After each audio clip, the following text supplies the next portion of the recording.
Latest updates ఎప్పటికప్పుడు పొందడానికి Big TV WhatsApp channel follow అవ్వండి. లింక్ డిస్క్రిప్షన్ లో ఉంది. హైదరాబాద్ మహానగరంలో దోమల్గూడకి చెందిన అరవింద్ నగర్‌లో అయితే ఒక భారీ చోరీ అయితే జరిగింది. ప్రస్తుతం దోమల్గూడ పీఎస్ పరిధిలో ఉన్న అరవింద్ నగర్‌లో బంగారు వ్యాపారి ఎవరైతే ఉన్నారో వారి ఇంట్లో గురువారం రోజు తెల్లవారుజామున 3 గంటల 30 నిమిషాలకైతే ఈ చోరీ జరిగిందని చెప్పేసి తెలుస్తుంది. ప్రస్తుతం మనం వారింటి దగ్గరే ఉన్నాం.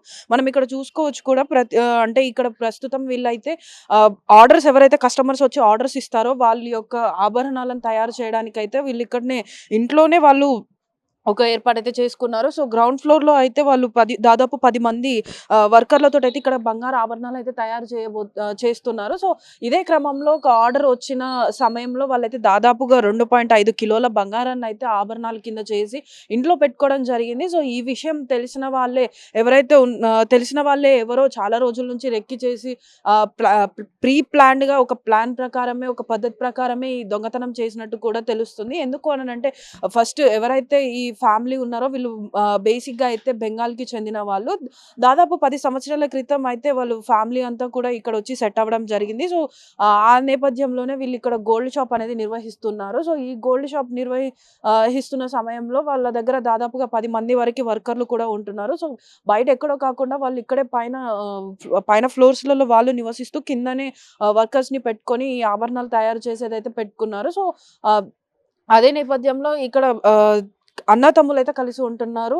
ఇంద్రజిత్ మరియు రంజిత్. సో, ఫస్ట్ దొంగలు 10 మంది దాకా కూడా మనకి సినిమా స్టైల్‌లో అయితే ఇక్కడ దొంగతనం జరిగిందని చెప్పేసి చెప్తున్నారు. సో, ఎందుకు అనంటే వాళ్ళు దొంగలు ఎవరైతే ఉన్నారో మాస్కులేసుకొని కత్తులు మరియు తుపాకులు తీసుకొనొచ్చి కూడా దాడి చేయడం జరిగిందని చెప్పేసి తెలుపుతున్నారు. సో, ప్రస్తుతానికైతే ఫస్ట్ ఎవరైతే వాళ్ళ ఇంద్రజిత్ తమ్ముడు రంజిత్ ఉన్నాడో వాళ్ళ ఇంటికెళ్ళడం అయితే జరిగింది. సో, వాళ్ళ దగ్గర ఎలాంటి బంగారం లేదు అని తెలుసుకున్న వెంటనే ఎలాంటి అఘాయిత్యాలకు పాల్పడకుండా డైరెక్ట్ ఇంద్రజిత్ ఇల్లు ఏదైతే ప్రెజెంట్ ఇప్పుడు ఇది ఉందో అందులోనే సో, ఇంద్రజిత్ వాళ్ళ ఇంటికొచ్చేసి డైరెక్ట్‌గా డోర్లు కొట్టడం జరిగింది. సో, ఆ టైంలో ఇంద్రజిత్ అయితే కిటికీలో నుంచి చూసి ఎవరో దొంగలు వచ్చారన్నది గ్రహించేసి తనైతే డోర్ తీయలేదు. సో, దాని తర్వాత అతను ఎంతసేపటికి డోర్ తీయట్లేదని చెప్పేసి వీళ్ళు డోర్లు బద్దలు కొట్టుకొని లోపటికెళ్ళడం జరిగింది. సో, వాళ్ళని తప్పించుకునే ప్రయత్నంలో ఇంద్రజిత్‌కైతే కత్తి పోటు పడిందని చెప్తున్నారు. సో, ఆయనకి రైట్ సైడ్‌లో అయితే కత్తి గాయం జరిగింది. సో, దాని తరువాత ఇంద్రజిత్ వైఫ్ అనిత ఎవరైతే ఉన్నారో తనకి కూడా తుపాకీ అనేది గురిపెట్టి లాకర్ ఓపెన్ చేయాలి అని చెప్పేసి బెదిరించడంతో తన ప్రాణాలు పోతాయనే ఒక ఆలోచనతోటైతే తను లాకర్ ఓపెన్ చేయడం జరిగింది. లాకర్ ఓపెన్ చేసిన తర్వాత దాదాపుగా ఏదైతే 2.5 కిలోల బంగారం ఉందో ఆ బంగారం అంతా కూడా దోచుకోవడం జరిగింది. దాని తర్వాత వాళ్ళ దగ్గర ఏవైతే ఫోన్స్ ఉన్నాయో 3 ఫోన్లు అలాగే ఒక ఐట్యాబ్ దాంతో పాటు ప్రస్తుతం ఇక్కడ మనం చూసుకోవచ్చు 2 సీసీ కెమెరాలు కూడా ఉన్నాయి. సో, ఆ సీసీ కెమెరాలలో వాళ్ళొచ్చే విజువల్స్ కూడా రికార్డ్ అవ్వద్దు అని చెప్పేసి అయితే అక్కడున్న వైర్‌ని కూడా కట్ చేయడం జరిగింది. అంటే దాన్ని బట్టి మనకు తెలుస్తుంది ఒక ప్లాన్ ప్రకారం అయితే వాళ్ళు వచ్చైతే ఇక్కడ దొంగతనం చేయాలని ముందు నుంచే ఫిక్స్ అయ్యి ఇక్కడ ఇవన్నీ ముందే అన్ని సెట్ చేసుకున్న తర్వాతే వాళ్ళు లోపలికి ఎంట్రీ ఇవ్వడం జరిగింది. సో, ఏదైతే సీసీటీవీ ఫుటేజ్ వాళ్ళు వచ్చిన తర్వాత వాళ్ళు రాకుండా ముందు ఏదైతే రికార్డ్ అయ్యి ఉందో ఆ ప్రతి ఒక్కటి కూడా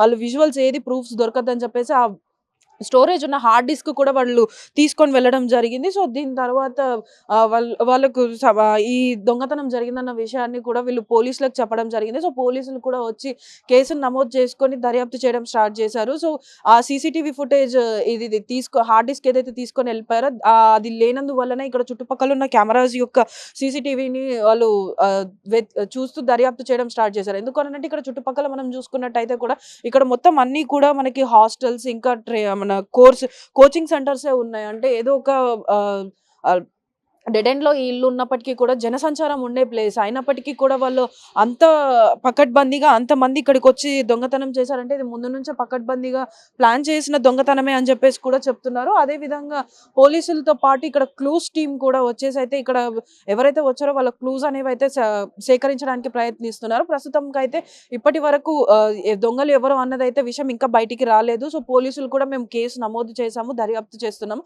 దాని తర్వాత బంగారం ఎత్తుకెళ్ళింది ఎవరు అది మొత్తం రికవరీ చేసిన తర్వాత మేమైతే పబ్లిక్‌గా అనౌన్స్ చేస్తాము అని చెప్పేసి చెప్తున్నారు. కెమెరామెన్ వంశీతో శ్రావణి, బిగ్ టీవీ, హైదరాబాద్.